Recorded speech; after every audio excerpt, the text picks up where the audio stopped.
അള്ളാഹുവാണ് സ്വഭാവം നൽകുന്നത്. ഈ പറഞ്ഞതിന്റെ അർത്ഥം നിന്റെ ജീവിതത്തിലുള്ള പ്രകൃതങ്ങൾ മാറ്റരുത് എന്നല്ല, മാറ്റണം. ഇൻഷാ അല്ലാഹ് അത് വരും. സ്വഭാവങ്ങൾ അള്ളാഹുവാണ് നൽകുന്നത്.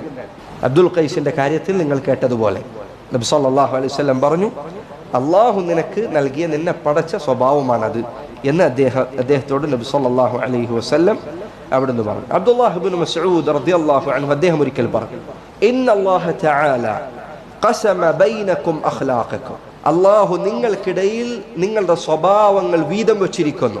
നിങ്ങൾക്ക് ഓരോരുത്തർക്കും സ്വഭാവത്തിൽ നിന്ന് അള്ളാഹു ഓരോ വിഹിതം നൽകിയിരിക്കുന്നു.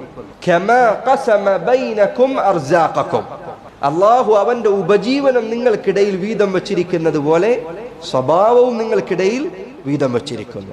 നമ്മളിൽ ചിലർ ദരിദ്രരാണ്, ചിലർ ധനികരാണ്, ചിലർ ഇടത്തരക്കാരാണ്.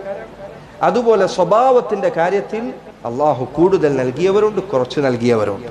ഈ ഹദീസ് നിങ്ങൾ ശരിക്കും ചിന്തിച്ചാൽ അത്ഭുതകരമായ ഒരു ഹദീസാണ്. നമ്മളിൽ ഒരാൾ പോലും അള്ളാഹു എനിക്ക് റിസ്ക് വിധിച്ചത് മാത്രമേ എനിക്ക് ലഭിക്കൂ എന്ന് പറഞ്ഞ് വീട്ടിലിരിക്കാറുണ്ടോ? ഇല്ല. റിസ്ക് നേടിയെടുക്കാൻ വേണ്ടി വീട്ടിൽ നിന്ന് പണിയെടുത്ത് പുറത്തേക്ക് ഇറങ്ങും, ഇല്ലേ? ഇറങ്ങും. ഇതുപോലെ തന്നെയാണ് സ്വഭാവം നേടിയെടുക്കാൻ നീ പണിയെടുക്കണം. അത് അള്ളാഹു ഓരോരുത്തർക്കും കൊടുത്തതല്ലേ, എനിക്കത് നന്നാക്കാൻ പറ്റില്ല എന്ന് പറഞ്ഞ് മാറിയിരിക്കരുത്. നിനക്ക് അള്ളാഹു റിസ്ക് നൽകിയതുപോലെ സ്വഭാവം അള്ളാഹു നൽകിയിട്ടുണ്ട്. അത് നേടിപ്പിടിക്കാനുള്ള പണിയെടുക്കണം. റിസ്ക് തേടുമ്പോൾ ഉപജീവനം അന്വേഷിക്കുന്നവർ രണ്ട് കാര്യം അവൻ എപ്പോഴും വേണം. അതുപോലെ തന്നെയാണ് സ്വഭാവത്തിന്റെ കാര്യവും.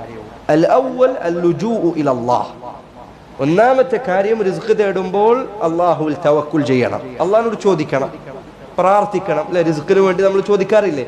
അള്ളാഹുവെ എൻ്റെ കച്ചവടം വിജയിപ്പിക്കണേ, എനിക്ക് റിസ്ക് നൽകണേ, പട്ടിണിയിലാക്കരുതേ, ഫഖർ ഉണ്ടാക്കരുത്, ദാരിദ്ര്യം ഉണ്ടാക്കരുത്, ദുആ ചെയ്യാറുണ്ട്.